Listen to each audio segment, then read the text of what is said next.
Bismillahirrahmanirrahim. Assalamualaikum warahmatullahi wabarakatuh. Pada kesempatan kali ini saya akan membahas kembali perihal penggunaan atau manajemen RAM di Android 11 ya teman-teman. Biasanya kan kita menggunakan multitasking seperti ini untuk mengecek berapakah RAM yang tersedia di Android 11 kita di Realme UI 2.0 kita. Ya, kemudian di sini saya bakalan menggunakan cara yang berbeda, yaitu dengan menggunakan aplikasi pihak ketiga yaitu CPU-Z. Bisa teman-teman download aja di Play Store-nya masing-masing dengan memasukkan keyword CPU-Z ya. Ukurannya cukup ringan 1,8 MB dan di sini bisa melihat status ya RAM yang sedang kita gunakan. Di total RAM ini sekitar 3,6 GB-an ya. Jadi seharusnya total RAM saya itu 4 GB-an. Ya, yang 400 MB-nya itu diambil oleh penggunaan sistem ya. Kemudian available RAM yang sekarang tersedia itu hanya sekitar 1,5 GB-an. Kita lihat aja di sini ya. Jadi agak sedikit berbeda ketika kita membuka CPU-Z ya. Di CPU-Z kan 1,5 GB-an. Sedangkan di RAM yang tersedia ini hanya 1,47 GB-an. Jadi lebih besar available RAM-nya di CPU-Z daripada RAM yang ditampilkan di sistem.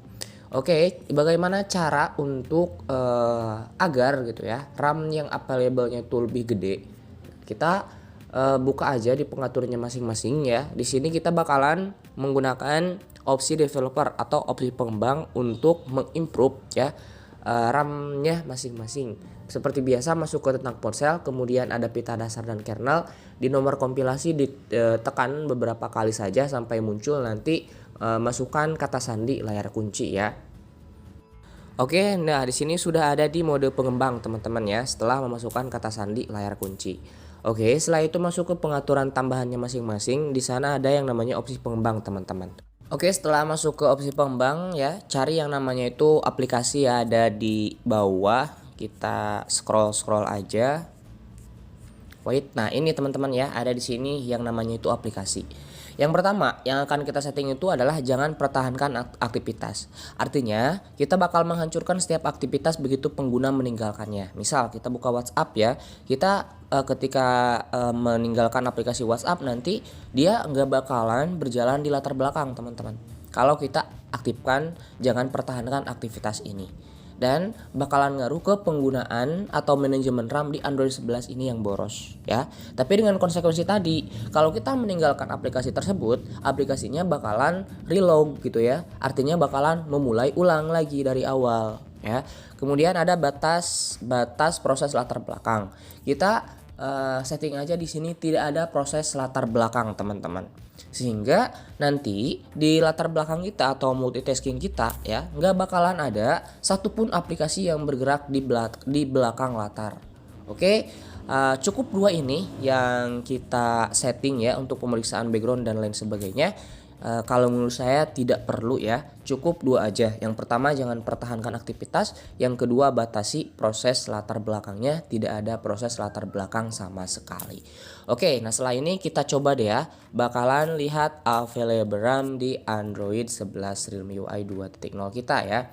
Oke, nah di sini available RAM-nya itu sekitar 1,6 GB-an gitu ya, sekitar 45%-an.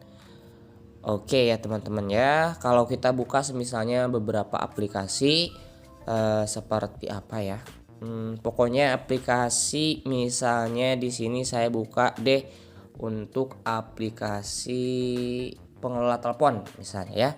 Nah pengelola telepon ini ketika saya close gitu ya, ini bakalan reload sendiri gitu teman-teman ya, bakalan memulai ulang lagi. Dan kita lihat di available RAM-nya tadi sekitar 1,6.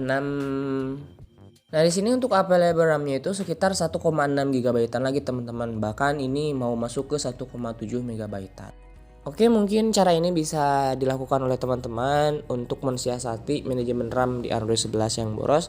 Dengan konsekuensi tadi ya, ketika multitasking aplikasi yang dibuka bakalan reload kembali. Oke, semoga bermanfaat. Jika teman-teman suka silahkan di like, jika tidak suka silahkan di dislike saja. Saya akhiri, wassalamualaikum warahmatullahi wabarakatuh.